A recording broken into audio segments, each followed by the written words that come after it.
एक वेद। वेद मत्स्य अवतार भगवान विष्णु के प्रथम अवतार है।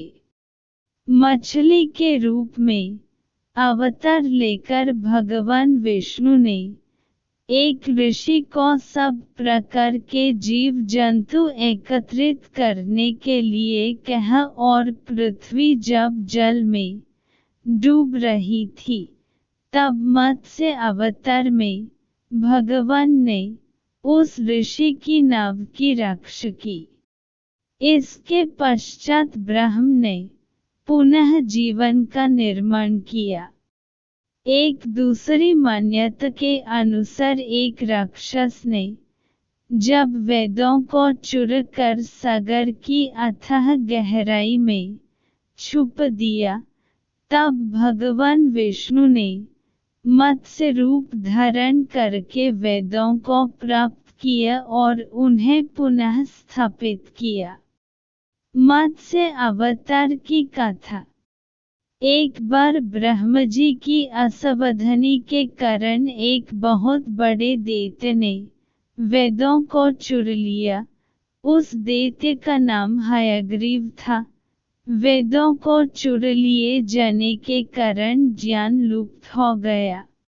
चारों ओर अज्ञानता का अंधकार फैल गया और पाप तथा अधर्म का बोलबाला हो गया। तब भगवान विष्णु ने धर्म की रक्षा के लिए मत्स्य रूप धारण करके हयग्रीव का वध किया और वेदों की रक्षा की। भगवान ने मत्स्य का रूप किस प्रकार धारण किया, इसकी विस्मयकारिणी कथा इस प्रकार है। कल्पांत के पूर्व एक पुण्यात्मा राजा तप कर रहा था। राजा का नाम सत्यव्रत था।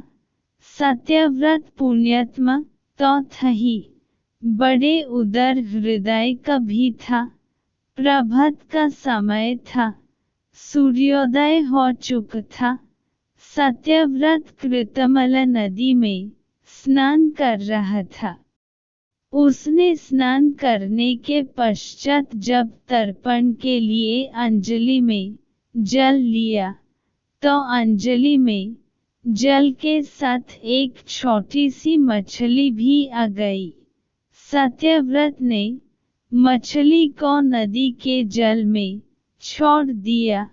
मछली बोली, राजन, जल के बड़े बड़े जीव छोटे छोटे जीवों को मरकर खा जाते हैं।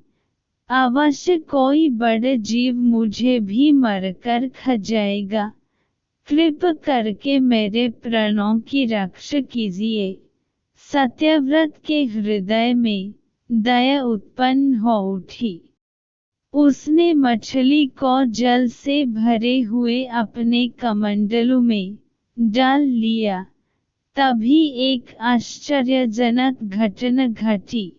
एक रात में मछली का शरीर इतना बढ़ गया कि कमंडलू उसके रहने के लिए छोटा पड़ने लगा। दूसरे दिन मछली सत्यव्रत से बोली, राजन, मेरे रहने के लिए कोई दूसरा स्थान ढूंढिए, क्योंकि मेरा शरीर बढ़ गया है। मुझे घूमने फिरने में बड़ा कष्ट होता है। सत्यव्रत ने मछली को कमंडलू से निकलकर पानी से भरे हुए मटके में रख दिया। यहाँ भी मछली का शरीर रात भर में ही मटके में इतना बढ़ गया कि मटका भी उसके रहने के लिए छोटा पड़ गया। दूसरे दिन मछली पुनः सत्यव्रत से बोली, राजन, मेरे रहने के लिए कहीं और प्रबंध कीजिए, क्योंकि मटका भी मेरे रहने के लिए छोटा पड़ रहा है। तब सत्यव्रत ने मछली को निकलकर एक सरोवर में डाल किया, किंतु सरोवर भी मछली के लिए छोटा पड़ गया। इसके बाद सत्यव्रत ने मछली को नदी में और फिर उसके बाद समुद्र में डाल दिया। आश्चर्य! समुद्र में भी मछली का शरीर इतना अधिक बढ़ गया कि मछली के रहने के लिए वह छोट पड़ गया। अतः मछली पुनः सत्यव्रत से बोली, राजन, यह समुद्र भी मेरे रहने के लिए उपयुक्त नहीं है। मेरे रहने की व्यवस्था कहीं और कीजिए। अब सत्यव्रत विस्मित हो उठा। उसने आज तक ऐसी मछली कभी नहीं देखी थी।